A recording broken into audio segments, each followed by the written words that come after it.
Live दिखेगा।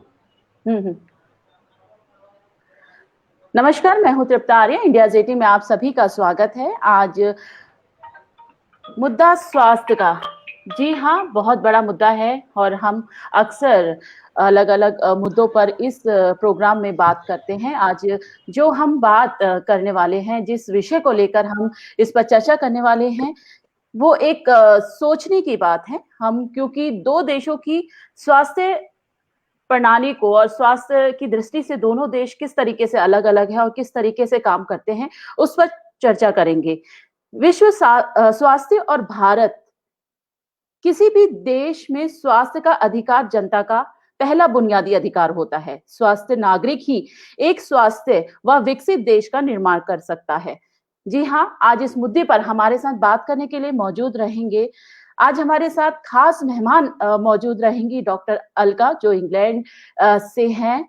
अलका जी, आपका बहुत बहुत स्वागत है इंडिया 18 में जुड़ने के लिए, क्योंकि आपने अपना महत्वपूर्ण समय निकाला। और हम पहले भी आप इस मुद्दे पर कई विषयों पर हम आपसे चर्चा कर चुके हैं डॉक्टर अंशुमान के जरिए। और हमारे दूसरे गेस्ट रहेंगे कैंसर सर्जन, एक जाना माना नाम, डॉक्टर अंशुमान जी। डॉक्टर साहब, आपका बहुत बहुत स्वागत है इंडिया 18 में। और डॉक्टर वैद्य आनंद जी हमारे साथ जुड़ेंगे, जो एक आयुर्वेद से ज्ञाता हैं और ज्ञान देते हैं आयुर्वेद के बारे में कि किस तरीके से भारत इस पर काम कर सकता है।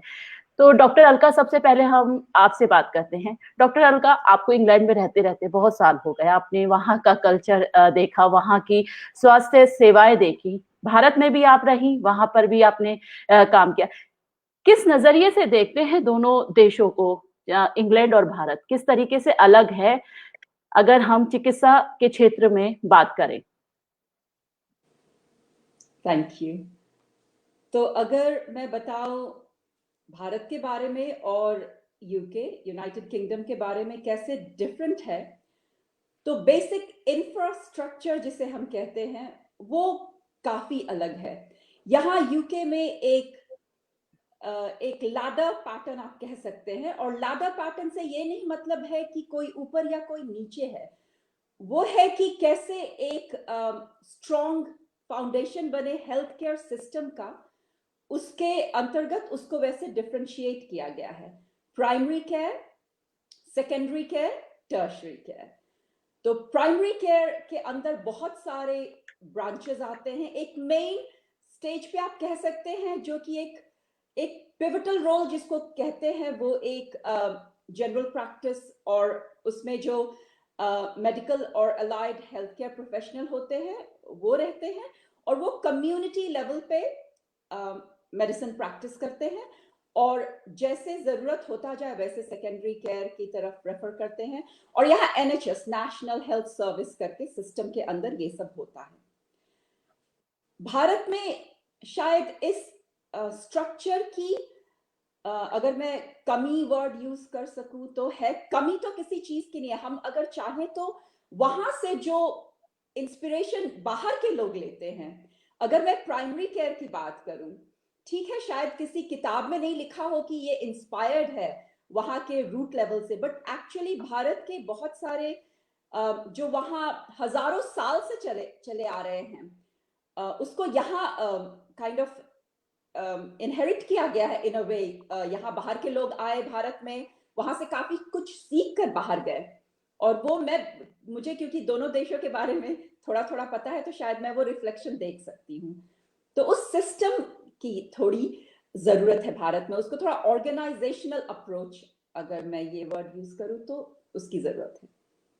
डॉक्टर अंशुमान, हम आपसे चर्चा करते हैं इस मुद्दे पर, क्योंकि आपने इंग्लैंड से MRCS किया है, आप वहां पर रहे, आपने वहां की जो चिकित्सा पद्धति है वो भी देखी, और भारत में आप काम कर रहे हैं, जाने माने सर्जन हैं। क्या कहेंगे इस मुद्दे पर? क्योंकि कोविड के सामने अगर हम भारत की तुलना करें, जिस तरीके से यहाँ पर प्रिकॉशन लिए गए और जिस तरीके से लॉकडाउन किया गया, इस विषय में हमारी काफी चर्चा हुई कि लॉकडाउन क्या सबसे बड़ा प्रश्न चिन्ह था। लेकिन स्थिति भारत की अगर हम और देशों की तुलना में बात करें, बहुत ज्यादा केसेस देखने को मिल रहे हैं अब। जी, मुद्दा बहुत अच्छा है।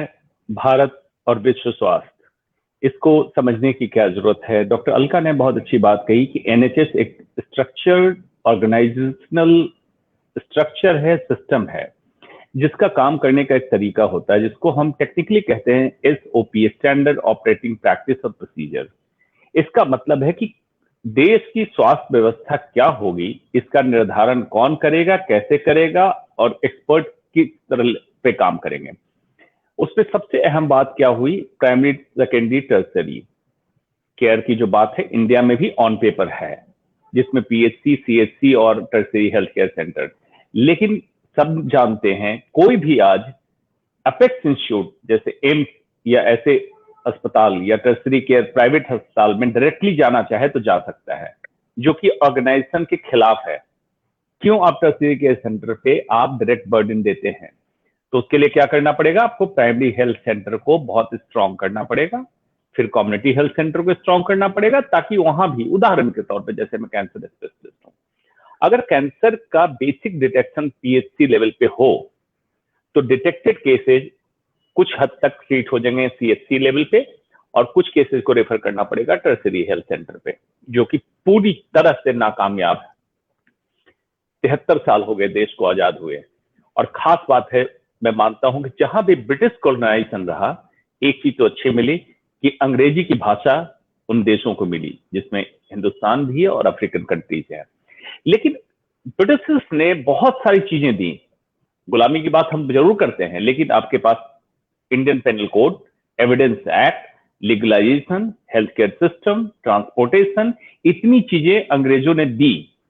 अगर ऑर्गेनाइजेशनल नहीं होते, उनका माइंडसेट ऑर्गेनाइजेशनल नहीं होता तो नहीं देखे जाते। लेकिन उसको क्या हम कैरी फॉरवर्ड कर पाए? नहीं कर पाए। हमने उसको एक राजनीतिक मुद्दा बना के छोड़ दिया। देखिए, स्वास्थ्य का मुद्दा कभी भी राजनीतिक मुद्दा नहीं बनना चाहिए। कारण क्यों? ये बेसिक नीड है, फंडामेंटल राइट है एक सिटीजन का, उसको ये चीजें मुहैया होनी चाहिए, इसमें कोई कंफ्यूजन नहीं है। डॉक्टर अलका ने जो बताया, एनएचएस गवर्नमेंट स्पॉन्सर्ड सिस्टम है। आज आप देखिए, हिंदुस्तान में गवर्नमेंट स्पॉन्सर्ड सिस्टम में कोविड ने क्या किया? सिंपली एक्सपोज कर दिया। आपने कोविड की बात कही, प्राइमरी हेल्थ सेंटर पे कोविड की क्या बात हुई? नहीं हुई। लॉकडाउन में क्या इतनी तैयारी हमने करी, सबकी जांच कर सके? नहीं की। क्या पीएचसी, सीएचसी को ऑर्गेनाइजेशनल स्ट्रक्चर, जिसमें क्या होता, हमारे ट्रेडिशनल मेडिसिन, चाइना से ये बीमारी चालू हुई तो हम चाइना से सीख सकते थे, उन्होंने एलोपैथिक मेडिसिन को और टीसीएम, ट्रेडिशनल चाइनीज मेडिसिन का ट्रायल डे 1 से स्टार्ट कर दिया था। क्या हमने किया? नहीं किया। फिर हमने क्या किया? कोविड ने आपको एक्सपोज कर दिया आपके हेल्थ केयर सिस्टम को कि लचर हालत है हेल्थ केयर सिस्टम की। एम्स जैसे टर्सरी सेंटर, जिससे ऊपर सो कॉल्ड इंडिया में कोई सिस्टम नहीं है, वहां भी लोग भर्ती होने के बाद आपके मंत्री और नेता प्राइवेट हॉस्पिटल के शरण में जाने लगे। ये दिखाता है मैं आपको यहाँ पर रोकना चाहूंगी। एक आपने अपनी बातों में बहुत बड़ी बात यहाँ पे कही कि स्वास्थ्य का राजनीतिकरण। क्या आपको लगता है कि कोविड के समय में स्वास्थ्य का राजनीतिकरण हुआ है? जो हेल्थ लोगों तक पहुंचनी चाहिए थी, जो हेल्थ सुविधाएं हैं, वो नहीं पहुंची, क्योंकि प्राइवेट डॉक्टर्स, यहाँ पर प्राइवेट हॉस्पिटल को ज्यादा पूछा गया, जो हमारे गवर्नमेंट हॉस्पिटल है उनकी वजह, जो गवर्नमेंट हॉस्पिटल की स्थिति, वेंटिलेटर नहीं थे, ऑक्सीजन नहीं थे। इसको मैं बताता हूं। प्री कोविड एरा में, कोरोना स्टार्ट होने से पहले, स्वास्थ्य कभी मुद्दा भारत का रहा ही नहीं। मतलब इस तरह से नेग्लेक्टेड सेगमेंट रखा गया, इसलिए स्वास्थ्य नेग्लेक्टेड रहा तो डॉक्टर नेग्लेक्टेड रहे। बाई चॉइस आज के जनरेशन से पूछे कितने बच्चे हिंदुस्तान के डॉक्टर बनना चाहते हैं? बाई चॉइस नहीं बनना चाह रहे हैं। क्यों नहीं बनना चाह रहे हैं? डॉक्टर नेग्लेक्टेड कम्युनिटी मानी जाने लगी। क्यों? Health care sector neglected community. इसमें क्या हुआ? नेग्लेक्ट किया आपने, और जीडीपी का सिर्फ 1.2% बजट आप देते हैं स्वास्थ्य के लिए, बहुत कम है। आप छोटे से कंट्री स्वीडन का उठाइए, 9.8% जीडीपी का जाता है हेल्थ पे, तो आपने नहीं दिया। धीरे धीरे लचर व्यवस्था इतनी हुई, जब हम लोग मेडिकल ग्रेजुएट थे, मेडिकल स्कूल में पढ़ते थे, तो जो इलाज कहीं नहीं हो सकता था उस मरीज को रेफर किया जाता था मेडिकल कॉलेज, और वहां पे उसका इलाज संभव होता था और पूरी अच्छी तरीके से इलाज होता था। ये पिछले 30 सालों में कब ये पर्दा गिरा दिया गया और सरकारी संस्थान को लचर हालत में तैयार करके छोड़ दिया गया कि यहाँ कोई इलाज नहीं हो पाएगा, और इसके आड़ में कॉर्पोरेट हॉस्पिटल पनपने लगे। और too much corporatization of the health care system will lead to corruption, ये मैं पिछले 20 साल से कहता आ रहा हूं, और ये करप्शन स्टार्ट हुआ। तो क्या हुआ, धीरे धीरे कॉर्पोरेट में एक व्यवसायीकरण हुआ, इसका निजीकरण, निगमित अस्पतालों में जिसको हम कहते हैं private hospital and corporate hospital, उसमें इसका एक व्यापार चालू हुआ। व्यापार क्या होगा, कोई भी इन्वेस्टर जब पैसा लगाएगा तो उसका रिटर्न देखेगा, रिटर्न वो कंपेयर करेगा सिंपली बैंकिंग रिटर्न से, कंपेयर करेगा बिल्डिंग रिटर्न से, प्रॉपर्टी से, रियल एस्टेट से। हेल्थ केयर सेक्टर ऐसा नहीं चलता है। Health care sector totally regulated, governance regulation होना चाहिए हेल्थ केयर सेक्टर से, तो इसका रेगुलेशन नहीं हुआ। स्लोली आज ऐसी हालत हुई कि जब जान पे आफत आई, तो कोरोना के समय में आपने देख लिया कि बेसिक चीज, कोरोना में इलाज नहीं है, पूरे वर्ल्ड को मालूम है। क्या इलाज था, ऑक्सीजन एंड वेंटिलेटर। अगर बहुत क्रिटिकल केस हो, उसके लिए आपको प्राइवेट अस्पताल का सहारा लेना पड़ गया। इमेजिन कीजिए इस देश में स्वास्थ्य की व्यवस्था कहां पहुंच चुकी है कि बेसिक नीड ऑक्सीजन और वेंटिलेटर या केयर ये उपलब्ध नहीं है सरकारी अस्पताल में। इसका नमूना सबने दे दिया है, आप मीडिया में चलाएं, मीडिया में न चलाएं, दुर्दशा सबने देखी है। और आप लोगों ने, मंत्रियों ने इंडोर्स कर दिया कि प्राइवेट अस्पताल ही एक आपके पास रास्ता है।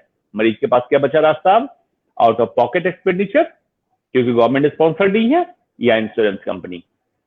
तो आप धीरे धीरे आपने एक तरह का ये मजबूर कर दिया लोगों को कि अब सरकार के पास कोई भी सामान नहीं है जिससे आपके स्वास्थ्य व्यवस्था मुहैया कराएंगे। नीदर प्रिवेंशन, मतलब बीमारी का रोकथाम, न इलाज, न आगे की कोई व्यवस्था।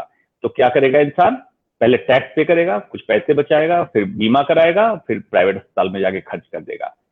ये failure of the governance and failure of the country माना जाता है। एज ए मेडिकल एक्सपर्ट कर रहा हूं, इसमें बहुत मेजर रेडिकल चेंज की जरूरत है, अदरवाइज कंट्री कोलैप्स हो जाएगा हेल्थ केयर सिस्टम कंट्री का।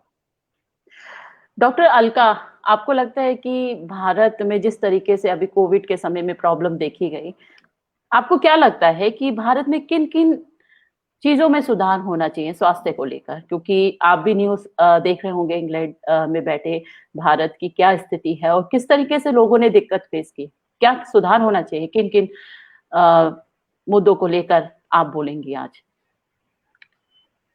मैं फिर से शायद उसी बात पर जाऊंगी कि एक of course influx of finances उधर होना चाहिए, एक बजट स्ट्रॉन्ग पहले करना है गवर्नमेंट को, और एक ऑर्गेनाइजेशनल अप्रोच के अंदर एक सेटअप तैयार करनी है जिसमें ठीक है पॉलिटिशियंस भी उसमें हो सकते हैं, मैनेजमेंट के पीपल हो सकते हैं, लेकिन उसमें हेल्थ केयर प्रोफेशनल्स को भी होना बहुत जरूरी है।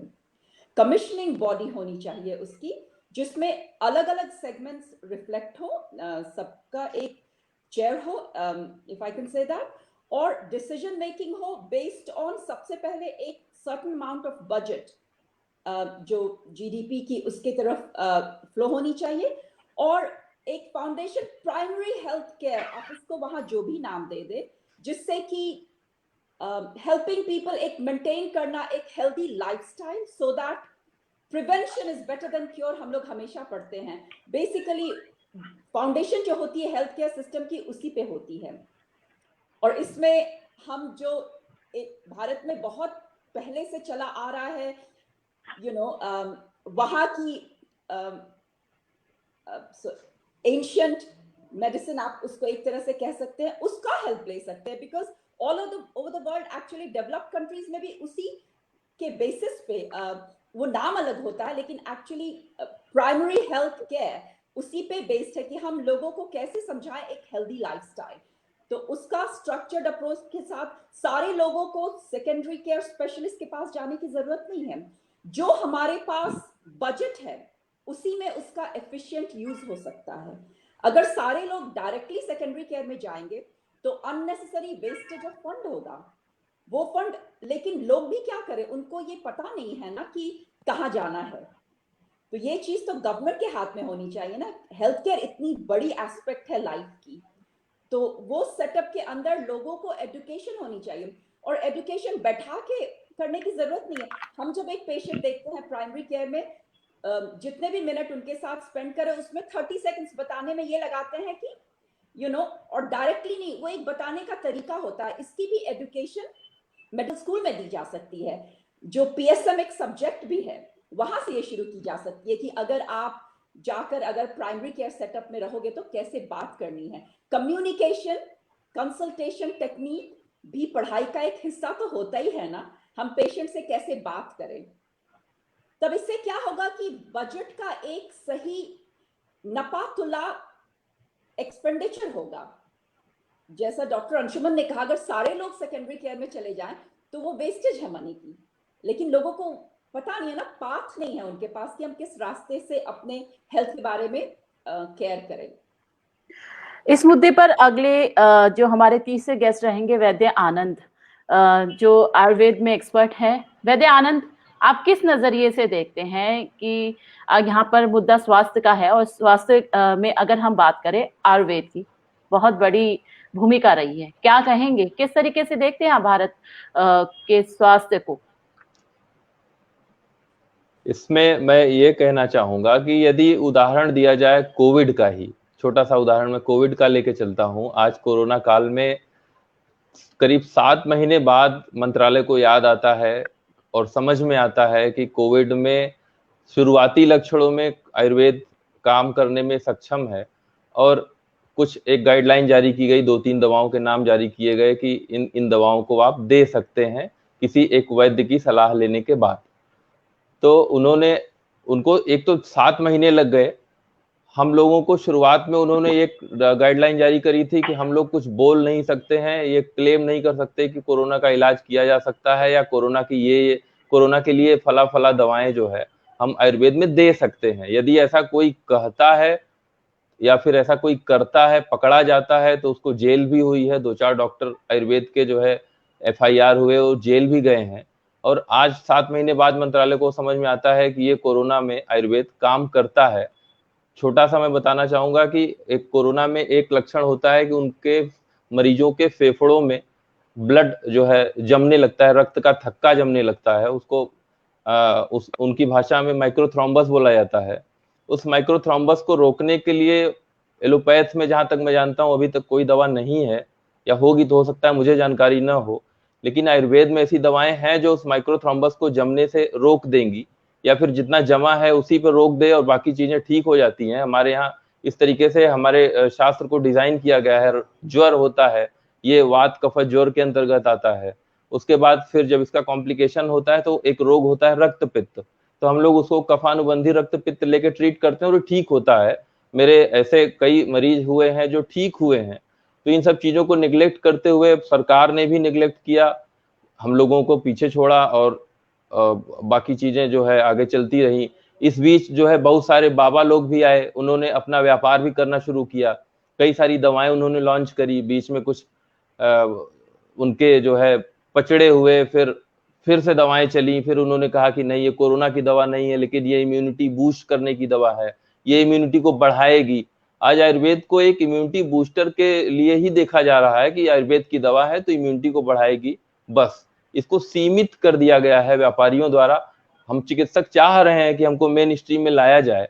हम चिकित्सक चाह रहे हैं कि हमको एलोपैथ के साथ सामंजस्य बिठा के करने दिया जाए। हमारी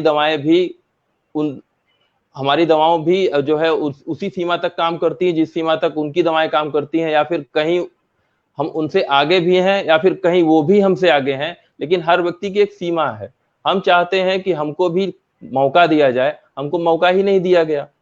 तो ये हमारा स्वास्थ्य, और जो भारत की जो पैथी कही जाती है कि ये आयुर्वेद जो है भारत की पैथी है, और भारत की पैथी वालों को बैठा दिया गया है कि आप जो है भारत पे जब आपदा आई है तो आप चुप रहिए, आप कुछ नहीं बोलेंगे, सिर्फ और सिर्फ आप चुप रहेंगे। आप अगर बोलेंगे तो आपको जेल में डाल दिया जाएगा। यहाँ तक गाइडलाइन जारी की गई थी, नोटिस आई थी हम लोगों के लिए मंत्रालय से। तो आपको एक तरीके से डराया गया था कि आप अपनी जो आयुर्वेद को है उसको आगे ना बढ़ाएं। डॉक्टर अंशुमान, जैसे वैद्य आनंद जी ने कहा कि कुछ लोग थे जिन्होंने गलत दवाओं की वजह से गलत ट्रीटमेंट किया। यहाँ पे सबसे बड़ा एक सवाल आता है, जो बात भी हो रही थी, झोला छाप डॉक्टर। आपने देखा होगा आयुर्वेद के नाम पर कई जगहों पर, चाहे हम दिल्ली बात करें, दिल्ली और एनसीआर की जगह बात करें, वहां पर तंबू गाड़ के आयुर्वेद के नाम पर प्रचार किया जाता है और पटांग जड़ी बूटियां देकर लोगों को सही होने का दावा किया जाता है। क्या कहेंगे? और ये आयुर्वेद में नहीं, और हम मेडिकल उसमें भी कहेंगे, बंगाली डॉक्टर काफी सारे झोला छाप डॉक्टर का भी इस पूरे मामले में आगमन हो चुका है, बहुत पहले से हो रहा है, लेकिन कोई एक्शन नहीं हो रहा। क्या कहेंगे इस पूरे मुद्दे पर? जी, पूरे समुदाय को क्वैकरी कह सकते हैं, जिसमें आयुर्वेद का नाम लेके या एलोपैथ का नाम लेके कई लोग व्यवहार कर रहे हैं, वो ठीक है, अलग है, एक सेगमेंट है पूरा क्वैकरी सेगमेंट। लेकिन मेरा सवाल भी है, सुझाव भी है और क्रिटिसिज्म भी है, तीनों जो मैं बोलने जा रहा हूं इसमें आएगा। 2014 के बाद मिनिस्ट्री ऑफ आयुष एक नया मिनिस्ट्री, एक नया मंत्रालय बना गया, जिसमें आयुर्वेद, यूनानी, सिद्धा, जो ट्रेडिशनल हमारी मेडिसिन थी इंडिया की, उसको इंक्लूड कर, और होम्योपैथ, 4 मेडिसिन को इंक्लूड करके सेपरेट किया गया। Ministry of health and family welfare से अलावे एक अगर मंत्रालय बना गया, तो मंत्रालय का एक बजट होता है, मंत्रालय का काम करने के पोर्टफोलियो होते हैं, और उनको काम करना पड़ता है और काम करना चाहिए भी। तो मैं उन मंत्रालय के मंत्रियों, ब्यूरोक्रेट से ये पूछना चाहूंगा, और साथ में आयुर्वेदाचार्य भी ये बताएं कि उन मंत्रालय ने क्या किया। क्या किया से मतलब है, कितने क्वैक को, कितने झोला छाप आयुर्वेद के डॉक्टरों पे रोक लगाई। हमारा मेडिकल काउंसिल इनकी पकड़ धकड़ करता था, अब एनएमसी बन गया, एनएमसी भी करेगा। मिनिस्ट्री ऑफ हेल्थ में भी अगर कंप्लेन जाती है कि मेडिकल के नाम पे अगर कोई गोरख धंधा कर रहा है, तो उनकी पकड़ धकड़ होती है, अगर लाइसेंसिंग नहीं है तो। पहली बात। दूसरी बात, आयुर्वेद एक एस्टैब्लिश्ड मेडिसिन है, साइंस है, इसकी कई हर्ब से एल्कलॉइड निकाल के मेडिकल साइंस में हम लोगों ने इस्तेमाल किया, जिसमें डिजिटैलिस, डाइजोक्सिन हार्ट के लिए इलाज में आता है, एल एस्पैरेजिनेज कैंसर के इलाज में आता है। ये सारी चीजें, डॉक्सीटैक्सिल कैंसर के इलाज में, ये सारे आयुर्वेद से निकली हुई है। मतलब ये कहीं न कहीं जड़ी बूटी या हर्ब से निकलती है, जिसको हम एल्कलॉइड मतलब एक्सट्रैक्ट करके इंजेक्शन या टैबलेट फॉर्म में देते हैं। अब जब इतनी व्यवस्था हो गई, उसके बाद अगर कोरोना का खास इलाज आज तक भी एलोपैथ साइंस में नहीं है। एक ट्रायल आया जिसमें कहा गया है स्टेरॉइड का कुछ बेनिफिट है। Remdesivir fail, hydroxychloroquine fail, doxycycline fail, azithromycin fail, ivermectin fail, plasma therapy fail, tocilizumab fail, फिर भी ट्रायल का परमिशन मिला। तो अगर आयुर्वेद के क्वालिफाइड डॉक्टरों को ट्रायल की जब परमिशन मांगी तो क्यों नहीं दिया गया? अगर मैं इसको कहूं, क्या कोई साजिश थी? किसी व्यापारी की दवा लॉन्च करानी थी, और उस व्यापारी ने तो 100% भगवाधारी व्यापारी ने 100% दावा कर दिया कि मैं कोरोना ठीक कर रहा हूं। तो जब शोर शराबा विश्व स्तर पे हुआ कि कैसी बात कर रहे हो, तब फिर उसने इस बात को बदल दी, ट्रायल को छुपा दिया गया और कह दिया गया इम्यूनिटी बूस्टर। जो आज सुन रहे हैं दर्शक, उनको मैं बता दूं, कोरोना में मौत का कारण ही हाइपर इम्यून रिस्पॉन्स है, जिसको टेक्निकली हम कहते हैं साइटोकाइन स्टॉर्म सिंड्रोम। मतलब इम्यून रिएक्शन आपका बहुत ज्यादा हो गया और आपके फेफड़े में इतनी इंजरी हो गई कि आपकी मौत हो जाएगी। तो इसलिए सबसे पहले जो ये कह रहा हो कि इम्यूनिटी बढ़ाने की बात, तो समझ लीजिए आपके लिए घातक काम कर रहा है। होम्योस्टैसिस एक वर्ड है एलोपैथ में, जिसको सम अवस्था कहते हैं आयुर्वेद में। इम्यूनिटी को इतना बैलेंस रखना है कि ना हाइपर हो ना हाइपो हो, ना नीचे जाए ना ऊपर आए, और एग्जैक्टली कोरोना स्पेसिफिक एंटीबॉडी इतने कम समय में तैयार हो जाए कि आपके अंग को क्षति ना पहुंचे और आप रिकवर कर जाए। यही थियरी है कोरोना से रिकवरी की। तो इसमें अगर ट्रेडिशनल चाइनीज मेडिसिन चाइना ने अलाउ किया, इंडिया में ऐसी कौन सी समस्या थी कि क्वालिफाइड आयुर्वेद के डॉक्टरों को नहीं दिया गया और व्यापारी को दिया गया? एक पहलू। दूसरी बात, मिनिस्ट्री ऑफ आयुष बनने के बाद ब्रिज कोर्स की बात कहते हैं। ब्रिज कोर्स मतलब कि आयुर्वेद के डॉक्टर, होम्योपैथ के डॉक्टर 6 महीने एलोपैथ का कोर्स करके एलोपैथ की प्रैक्टिस करें। तो फिर उनको आयुर्वेद का कोर्स कराया किस लिए? पहले इतना खर्चा उन पे किया, आयुर्वेद का डॉक्टर बनाया, और प्रैक्टिस उनसे 6 महीने की ट्रेनिंग से एलोपैथी कराएंगे। तो मतलब आपने मिनिस्ट्री ऑफ आयुष ने ही सिद्ध कर दिया कि आयुर्वेद में कोई दम नहीं है। ये इतना बड़ा मेजर डिस्क्रिपेंसी, मेजर जो कन्फ्लिक्ट ऑफ इंटरेस्ट है, इसको कौन उठाएगा? मैं वैद्य जी से ही पूछता हूं, वैद्य जी को ही चैलेंज करता हूं कि आयुर्वेदाचार्य कहां बैठे हैं जब इस तरह की घटनाएं घट रही हैं देश में, मंत्रालय के द्वारा हो रही हैं, तो आप लोग आवाज क्यों नहीं उठाते हैं इसके खिलाफ? डॉक्टर अलका, मैं इंग्लैंड की बात करती हूँ। इंग्लैंड में किस तरीके से आयुर्वेद की प्रैक्टिस होती है, और आयुर्वेद की बात करें, हम एलोपैथिक की बात करें, क्या दोनों का कॉम्बिनेशन किया जा सकता है? जिस तरीके से डॉक्टर अंशुमान ने कहा, डॉक्टर आनंद पांडे, सॉरी वैद्य आनंद पांडे जी ने कहा, किस तरीके से प्रैक्टिस होती है यूके में? ओके, तो एनएचएस के अंदर एलोपैथी मेडिसिन जो बोलते हैं, यहाँ तो उसी को कंजर्वेटिव मेडिसिन बोलते हैं, जो वेस्टर्न मेडिसिन भारत में बोलते हैं, वो स्ट्रीमलाइन मेडिकल सिस्टम के अंदर वो आती है और बहुत ही सुपरवाइज्ड होती है, जो एनएचएस के अंदर ही ऐसे जैसे मेडिकल काउंसिल हैं जो कि बहुत ही नजर रखते हैं हर डॉक्टर को, यहाँ किसी भी फील्ड में, लेवल में, secondary care, tertiary care, primary care, सभी को ईयरली अप्रेजल होते हैं और उसमें वो एविडेंस रहता है कि कंटिन्यूड लर्निंग है और उसकी प्रैक्टिस सही तरीके से हो रही है। उसके साथ साथ एनएचएस के ही अंदर कॉम्प्लीमेंट्री मेडिसिन बोलते हैं इसको, वो अलाउड है इन द सेंस कि वो यहाँ इलीगल नहीं है। तो अगर कोई आयुर्वेद जानने वाले अगर यहाँ पे हैं और वो उसकी प्रैक्टिस करना चाहें, तो लोकल अथॉरिटीज है जो कि गाइडेड बाय नेशनल जो अथॉरिटीज होती हैं, सिस्टम होती है, उनके अंदर उनसे परमिशन लेकर, परमिशन इन द सेंस वो एक पेपर वर्क थोड़ी सी होती है डॉक्यूमेंटेड कि वो क्या करेंगे। और इसमें ये जरूर है कि जो भी पेशेंट जाए उनकी ये अपनी रिस्पॉन्सिबिलिटी होती है कि अगर वो ये एक्सपेक्ट कर रहे हैं कि मुझे ये बीमारी है और इसके लिए ये फायदा करेगा, और अगर वो ना करे तो ये रिस्पॉन्सिबिलिटी उनकी है। लेकिन कॉम्प्लीमेंट्री मेडिसिन प्रैक्टिस करने वाले को ये एक्सप्लेनेशन, कम्युनिकेशन जो यहाँ बोलते हैं, वो पूरा करना होता है, क्योंकि उसके ऊपर भी एक नजर रहती है। तो इस तरीके से प्रैक्टिस करते हैं। अगर मैं आयुर्वेद के बारे में बोलूं तो एज समबडी जो कि भारत की है, मैं अपने बारे में बोल रही हूँ, और मेरे घर में मैंने बचपन से ये सब सुनी थी इसके बारे में, मेरे घर में लोग बहुत विश्वास हमेशा इसमें करते थे। तो उस बेसिस पे मैं यहाँ के सर्कमस्टांसेस के हिसाब से कह सकती हूँ कि इस पद्धति को एक मान है इसका, यहाँ इसकी एक जगह है। मेन स्ट्रीमलाइन में इसको क्वैकरी नहीं बोलते हैं, इसको एक अलग पद्धति बोलते हैं, और ये जानते हैं कि ये बहुत ही एंशिएंट है, जो कि मदर ऑफ बायोलॉजिकल साइंस, अगर आप इसको हीलिंग साइंस अगर आप कहें तो इस तरीके से इसको माना जाता है। डॉक्टर अलका, क्योंकि मैं एक फीमेल हूँ, आप भी फीमेल हैं, और अगर हम फीमेल की स्वास्थ्य की बात ना करें, और क्योंकि मुद्दा स्वास्थ्य का है, तो ये कहीं ना कहीं ये पहलू छूटेगा। अगर हम इंडिया में फीमेल्स की बात करें, कई बार ऐसा होता है कि हम जाते हैं शूट के लिए और जगह जगह हमने गया, मैं छत्तीसगढ़ गई, छत्तीसगढ़ के नक्सलाइट एरिया में घूमी, मैं बहुत सारी ऐसी जगह जहां पर घूमी कि फीमेल्स को लेकर जो एक हेल्थ इश्यूज रहते हैं वो बहुत मेजर रहते हैं, और उनको नहीं पता कि उनको हो क्या रहा है। लेकिन जो एक गवर्नमेंट, बल्कि गवर्नमेंट का नारा भी है बेटी बचाओ बेटी पढ़ाओ, लेकिन जो उनकी हेल्थ को लेकर है वो उनको नजरअंदाज किया जा रहा है।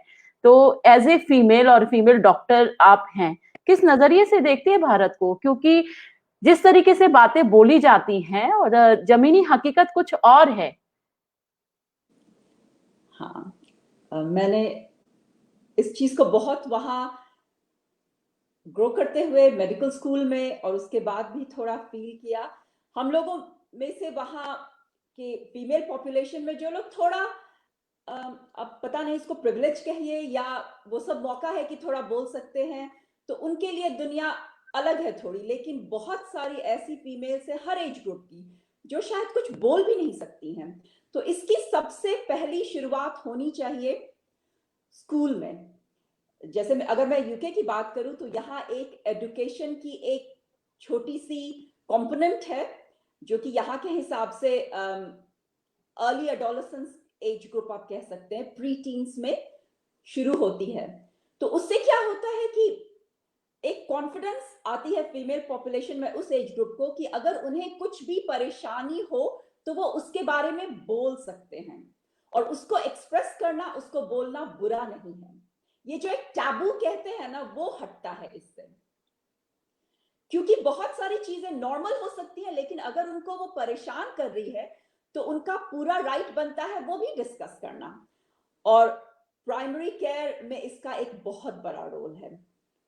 हम पेरेंट्स को और बच्चियों को एक साथ एजुकेट करना कह सकते हैं कंसल्टेशन में, और एक यहाँ पे गिलिक कॉम्पिटेंस, फ्रेजो कॉम्पिटेंस करके एक टर्म है जिसके अंदर ये हेल्थ केयर प्रोफेशनल को देखना पड़ता है कि वो अपने चीज को एक्सप्रेस, ये बेसिकली एक कॉम्पिटेंसी की एक बहुत छोटी सी टेस्ट होती है जो कुछ सेकंड, कुछ मिनटों में हो जाती है।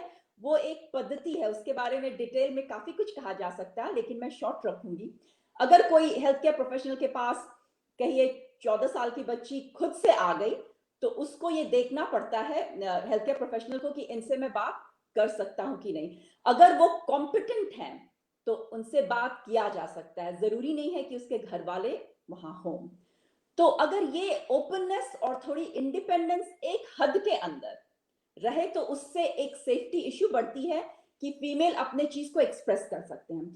फिर रोल आता है पॉपुलेशन एजुकेशन का, कि क्या क्या वो महसूस करे कि तुरंत डॉक्टर के पास जाएं, लेकिन तुरंत सेकेंडरी केयर जाने की जरूरत नहीं है, बिकॉज तब तो वो बजट का बहुत रॉन्ग यूज होगा। अगर एक पैटर्न हो, ऐसा स्ट्रक्चर हो देश में कि लोग जाने कि मुझे ये दिक्कत है, मैं इस फील्ड के डॉक्टर के पास जाती हूं, और उसके बाद वो डिसाइड करेंगे कि और इंटरवेंशन की जरूरत है कि नहीं। ये एक स्ट्रक्चर्ड अप्रोच होने से पैसे का बहुत सही इस्तेमाल होता है। डॉक्टर अंशुमान से चर्चा करेंगे क्योंकि मुद्दा स्वास्थ्य का है। डॉक्टर अंशुमान, मैंने सुना है जो बचपन में जो मेरे पेरेंट्स भी कहते थे कि इंसान की 2 लोग ही जान बचा सकते हैं, या तो भगवान या डॉक्टर। भगवान के बाद डॉक्टर के पास ही इंसान जाता है कि शायद हम बच जाएं। मुद्दा यहाँ पर स्वास्थ्य का है, और स्वास्थ्य के मुद्दे पर आज हमने एक नया पहलू साथ में लिया है महिलाओं के स्वास्थ्य को लेकर, क्योंकि आपके पास कई पेशेंट्स भी आते होंगे और कहीं मुद्दों पर चर्चा भी होते हैं। किस नजरिए से देखते हैं भारत में महिलाओं के स्वास्थ्य को? क्योंकि हम बात करें मेट्रो सिटीज में, ज्ञान बहुत दिया गया, उसका असर भी देखा गया, लेकिन मेट्रो सिटी से बाहर जाते ही अगर हम छोटे छोटे गांव कस्बों की बात करें, वहां पर हालात बहुत बुरे हैं। शायद मैंने ऐसी चीजें देखी है, वो शब्दों पर मैं बयान नहीं कर सकती, रूह कांप जाती है। क्या कहेंगे महिलाओं के स्वास्थ्य को लेकर? तृप्ति जी, पहले मैं आपके सवाल का जवाब देता हूं, फिर मैं समझाता हूं स्वास्थ्य का मतलब क्या होता है। पहले तो महिलाओं के स्वास्थ्य की जहां तक बात करते हैं, महिला तो बाद में बनती है, मतलब एक फीमेल जब बच्ची होती है तब से उसे ये सिखाया जाता है हिंदुस्तान में कल्चर के तहत, हर चीज को दबाओ, अपनी इच्छाओं को दबाओ। रोटी का टुकड़ा भी भाई को पहले मिलेगा, बहन को बाद में मिलेगा। दूध भाई को मिलेगा, बहन को नहीं मिलेगा। पढ़ने की व्यवस्था भाई के लिए पहले होगी, अगर पैसे बचेंगे तो बहन की होगी। तो पहले तो ये जो जेंडर डिस्क्रिमिनेशन है ये बंद होना चाहिए। हर नागरिक भारत का उतना ही महत्वपूर्ण है, irrespective gender, caste, creed and religion. हमारा संविधान भी यही कहता है। पहली बात हो गई। तो इसमें महिलाओं का स्वास्थ्य अलग स्वास्थ्य नहीं होना चाहिए। ये अलग इसलिए हुआ कि महिलाओं को बचपन से अलग कर दिया आपने। कहने को देवी बनाया हमने, मूर्ति बिठा के मंदिर में रख दिया, लेकिन घर में जो देवी हैं उनको कहाँ रखा है आपने? कभी पूछा कि आपकी तबीयत कैसी है? महिलाओं ने क्यों नहीं किया? महिलाओं में जगाया, बचपन से जगाया त्याग की भावना। तुम त्याग करो। किसके लिए त्याग करो? पहले खुद के लिए करो, जिसको नार्सिसिज्म कह के इंडिया में दबाया जाता है। ये बिल्कुल ऐसा नहीं है। हर इंसान का कर्तव्य है अपने स्वास्थ्य का ध्यान रखना, ख्याल करना। अब सुनिए स्वास्थ्य क्या है। मंत्रालय हमारा है ministry of health and family welfare, मतलब स्वास्थ्य एवं परिवार कल्याण मंत्रालय। तो स्वास्थ्य क्या बोलते हैं? फिजिकल, मेंटल, सोशल और मेरे हिसाब से मानिएगा तो spiritual wellbeing of a human. मतलब 4 पहलू पे इंसान अगर स्वस्थ है उसी को स्वास्थ्य कहते हैं।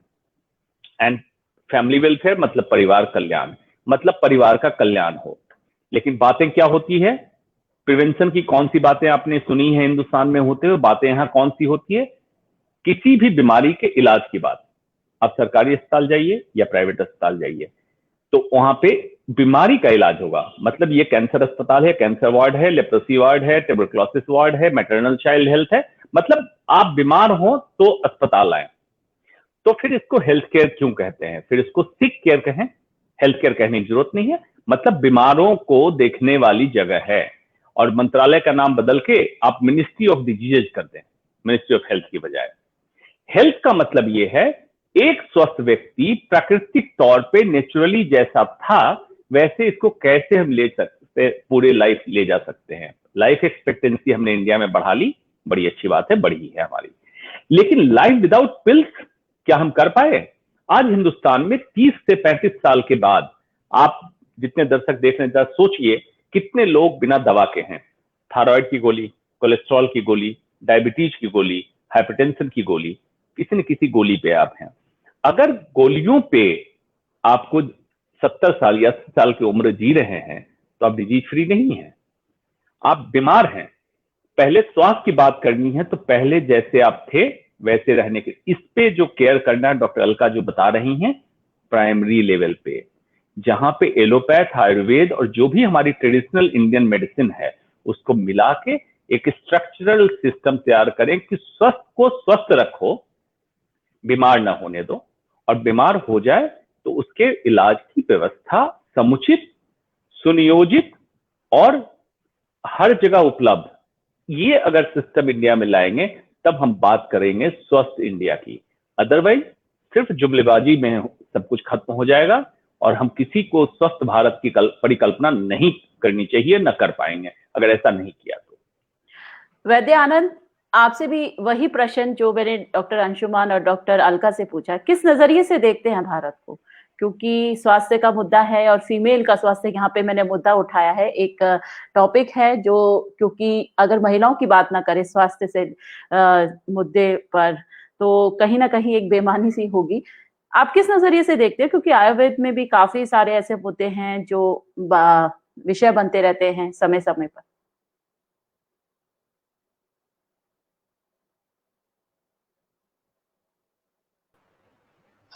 जी जी, जैसा कि डॉक्टर साहब लोगों ने बताया, ठीक वही आयुर्वेद भी कहता है। आयुर्वेद भी शुरू से ही बच्चियों को फिर बड़े होने पे समय समय पे जैसे जैसे उनकी ग्रोथ होती है, शारीरिक बदलाव होते हैं, उसके बारे में शिक्षा देना, उन परिस्थितियों को कैसे संभालना है, वो परिस्थितियों को हमारे यहाँ बड़े बृहद तरीके से बताया गया है कि किन किन परिस्थितियों में क्या क्या खाना चाहिए, किन किन परिस्थितियों में क्या नहीं खाना चाहिए, कौन से व्यायाम करने हैं, कौन से व्यायाम नहीं करने हैं, और ये भी बताया गया है कि कब सोना है कब नहीं सोना है। ये पर्टिकुलर मैं उसी परिस्थिति के लिए बता रहा हूँ जिन परिस्थितियों में महिलाओं को या बच्चियों को गुजरना पड़ता है।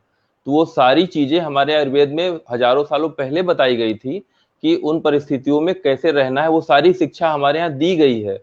और जैसा कि सर ने बताया कि स्वास्थ्य क्या होता है, तो आयुर्वेद भी वही कहता है कि सम दोषा समाग्निश्च सम धातु मल क्रिया प्रसन्नात्मा इंद्रिय मन स्वस्थ रीतिय विधीयते। मतलब दोष जो होते हैं हमारे वात पित्त और कफ वो सम हो, धातुएं जो हमारी हैं रस रक्त मांस मेद अस्थि मज्जा शुक्र वो भी सम हो।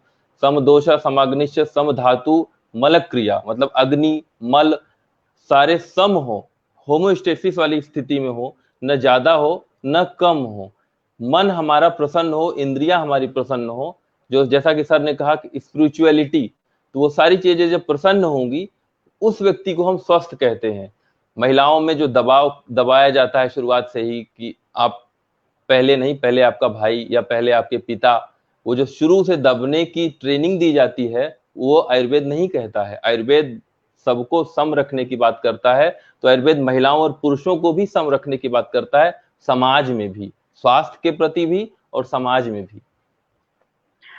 डॉक्टर अलका, डॉक्टर अंशुमन, वैद्य आनंद जी, चलते चलते मैं आप लोगों से गुजारिश करूंगी, क्योंकि बहुत सारे लोग आपको सुन रहे हैं। डॉक्टर अलका, आप कुछ सजेशन देना चाहती हैं स्वास्थ्य को लेकर, क्योंकि लोग आपको सुन रहे हैं। डॉक्टर अंशुमन, वैद्य आनंद जी, डॉक्टर अलका, एक मैसेज दीजिए लोगों को कि लोग जागरूक हो सके। मैंने एक शब्द सुना जो कि मुझे उस पर बहुत बड़ा विश्वास है, balance. Balanced approach to life, health का ये बेसिस है। और आयुर्वेद जो सबसे एंशिएंट पद्धति है हीलिंग की, उसमें इस पर बहुत जोर है। और एक्चुअली यहीं से एलोपैथी मेडिसिन भी शुरू होती है।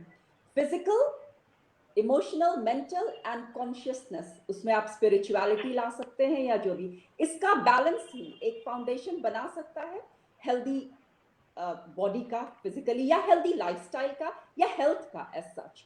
तो इसके लिए एक, अगर गवर्नमेंट टाइम भी लगा रही है कुछ करने में, डॉक्टर अंशुमन जैसे, वैद्य आनंद जैसे लोग और सामने आए थोड़ा स्ट्रक्चर लाने के लिए हेल्थ केयर सिस्टम में, तब तक लोग एक बैलेंस की तरफ देखें, अपने लाइफ को कैसे बैलेंस तरीके से ले जा सकते हैं। योग की पद्धति जो कि आयुर्वेद का, अगर मैं गलत हूं तो प्लीज मुझे करेक्ट करिए, आयुर्वेद का योग की पद्धति भी एक उसका एस्पेक्ट है जितना मैं जानती हूँ। तो उसमें यहाँ देखिए ना, यहाँ जैसे प्रेग्नेंट लेडीज को मेडिकल डॉक्टर्स बोलते हैं यस आप योगा कर सकते हैं, जो कि अंडर सुपरविजन होता है ऑब्वियसली यहाँ के नियमों के हिसाब से, सो दैट कि वो लेडीज कुछ ऐसा पोस्चर ना करे योगा के समय जिससे उनको कष्ट हो सकता है। तो देखिए यहाँ उन सब पद्धतियों को लाया गया है यूके में, वेस्टर्न वर्ल्ड में और बहुत सारे जगहों पे हिंदुस्तान के बाहर। तो वहां ये सब शुरू करनी चाहिए, balance approach to life. Health की ये बहुत बड़ी फाउंडेशन है, उससे डॉक्टर अंशुमन, फिजिकल सब कुछ कंटिन्यू। ओके, डॉक्टर अंशुमन क्या कहेंगे? जी, इस पे आज जो दर्शक देख रहे हैं उनके लिए मैं कहूंगा 3 स्तर पे काम करना है, 3 टायर। पहला इंडिविजुअल, दूसरा कम्युनिटी और तीसरा कंट्री लेवल। इंडिविजुअल, आज से हर व्यक्ति ये सोचना चालू करे कि स्वास्थ्य क्या, अपने आप से आत्मविश्लेषण करें, आत्मचिंतन करें। आत्मचेतना जब आपकी जागेगी, क्रांति होगी। क्रांति व्यक्ति के अंदर होती है, बाहर क्रांति की जरूरत नहीं, सड़क पे उतरने की जरूरत नहीं है। तो क्या आपको सोचना है, स्वास्थ्य क्या है और क्या आप स्वस्थ हैं? अपनी जीवन शैली और दिनचर्या की पूरी तरह एक आकलन करके समझ लें कि स्वस्थ हैं कि नहीं है। दूसरा कम्युनिटी, 1 मिनट में खत्म कर रहा हूं। कम्युनिटी लेवल पे, कम्युनिटी लेवल का मतलब यह है कि जो समाज में किसी पार्टी से लेके अनेक पार्टियां होती रहती है, उसकी जगह अगर हेल्थ पार्टी हो, हर कम्युनिटी ये डिसाइड कर ले कि हेल्थ पार्टी मुझे करनी। हेल्थ पार्टी मतलब वहां पे एक स्वस्थ लोग जमा हो और दूसरों को स्वस्थ करने के तरीके बताएं जो उन्होंने सीखा। और कंट्री लेवल पे स्वास्थ्य को मुद्दा बनाइए। सरकार में बैठे लोग, उनसे मैं कह रहा हूं स्वास्थ्य को मुद्दा बनाइए, नहीं तो जितने पैसे कंट्री के बर्बाद हो रहे हैं, ये बर्बाद होने से हम रोक सकते हैं अगर व्यक्ति स्वस्थ होगा। ये मुद्दा बनाइए साहब, नहीं तो ये मंदिर मस्जिद 370 बहुत दिनों तक नहीं चलने वाला है। ये जरूरी है, अब ले आइए। वैद्य आनंद जी, मैं आपके इस चैनल और इस शो के माध्यम से आपके दर्शकों को कहना चाहूंगा कि बीमार होने का इंतजार न करें। बीमार होने से पहले ही अपनी दिनचर्या, अपना रहन सहन, खान पान में कुछ जो भी जरूरी बदलाव हो वो कर लें। और ज्यादातर लोगों को पता होता है कि मैं ये जो खा रहा हूं ये मुझे आगे चल के नुकसान करेगा, लेकिन अभी मैं पचा सकता हूं या मैं अभी इसको चला सकता हूं। तो वो उसको सुधारने की जरूरत है। अगर ये चीजें सुधर जाएंगी तो वो फिर आगे चल के बीमार नहीं होंगे, उनको बीमार होने की जरूरत नहीं पड़ेगी। बीमार होने के पहले ही सुधार लें। पहली बात, एक बात और मैं कहना चाहूंगा, कोई भी दवा, चाहे वो आयुर्वेद की हो, चाहे वो एलोपैथ की हो, होम्योपैथी हो, सिद्धा हो, वो दवा बिना किसी पर्टिकुलर उसी स्पेशलिस्ट से, एलोपैथ की दवा लेते हैं तो एलोपैथ के डॉक्टर से, आयुर्वेद की दवा लेते हैं तो आयुर्वेद के पढ़े लिखे चिकित्सक से जाके पूछ के, समझ के, जान के फिर खाएं। ऐसे ही किसी काउंटर से जाके दवा न लेके खाएं, वो इनके लिए घातक हो सकती है। आयुर्वेद का भी साइड इफेक्ट उतना ही होता है जितना एलोपैथ का होता है, यदि आप अपने मन से उस दवा को खाते हैं तो। डॉक्टर अलका, डॉक्टर अंशुमान, यहाँ पर हमारे पास कई लोगों के फोन आते हैं, क्योंकि पिछली बार जब हमने मुद्दा स्वास्थ्य का किया था तो कई लोगों ने क्वेश्चन किए कि हम डॉक्टर साहब से सवाल करना चाहते हैं, कुछ पूछना चाहते हैं। तो हम एक नंबर यहाँ पे लोगों को देंगे ताकि कोई लोग आपसे जो क्वेश्चन करना चाहते हैं वो नीचे हमारे क्वेश्चन छोड़ दें और आप उनका जवाब दें। तो हम आशा करेंगे आप दोनों से कि कोई भी अगर क्वेश्चन पूछा जाता है तो आप उनका एक जवाब बना के लोगों को दें, क्योंकि लोग बहुत पसंद करते हैं कि जाने माने कैंसर सर्जन डॉक्टर अलका जो यूके से जुड़ी हैं, अपना कीमती समय लोगों के लिए निकाले। वैद्य आनंद जी, आपसे भी हम यही उम्मीद करेंगे। आज के लिए बस इतना ही, लेकिन चलते चलते मैं एक बात यहाँ पर सब लोगों से कहना चाहूंगी। डॉक्टर अंशुमान ने जो कहा है कि हम हर पार्टी को छोड़ के अब एक ऐसी पार्टी को शुरू करें जिसका नाम हो हेल्थ पार्टी, और हमें मुद्दा बनाना है स्वास्थ्य को लेकर। जो राजनीति यहाँ पर की जा रही है वो ज्यादा दिन तक नहीं चलेगी, क्योंकि कोविड के समय में भारत की पोल खुल चुकी है। आप सबका इंडियाज 18 से जुड़ने के लिए बहुत बहुत धन्यवाद। आपने अपना कीमती समय निकाला। हम आगे भी इस चर्चा को जारी रखेंगे। नमस्कार डॉक्टर अलका। डॉक्टर अंशुमान, आपका भी बहुत बहुत धन्यवाद। डॉक्टर वैद्य आनंद पांडे जी, आपका भी बहुत बहुत धन्यवाद। डॉक्टर अलका, हम आपसे फीमेल मुद्दों पर दोबारा जुड़ने की कोशिश करेंगे नेक्स्ट वीक, क्योंकि फीमेल्स हैं, बहुत सारी चीजें हैं जो पूछना चाहती हैं, और काफी सारे जो क्वेश्चंस होते हैं उनके आते हैं और जवाब वो चाहती हैं, क्योंकि कई ऐसे क्वेश्चंस होते हैं कि वो पब्लिकली नहीं बोल पाती हैं और पूछना चाहती हैं। तो आपसे हम दोबारा कंटिन्यू रखेंगे इस मुद्दे को। डॉक्टर अंशुमान, आपका भी बहुत बहुत धन्यवाद, क्योंकि आप इस मुद्दे को लेकर आते हैं और लोगों को जागरूक करते हैं। आप लोगों का जुड़ने के लिए, इंडिया 18 से जुड़ने के लिए बहुत बहुत धन्यवाद। Thank you.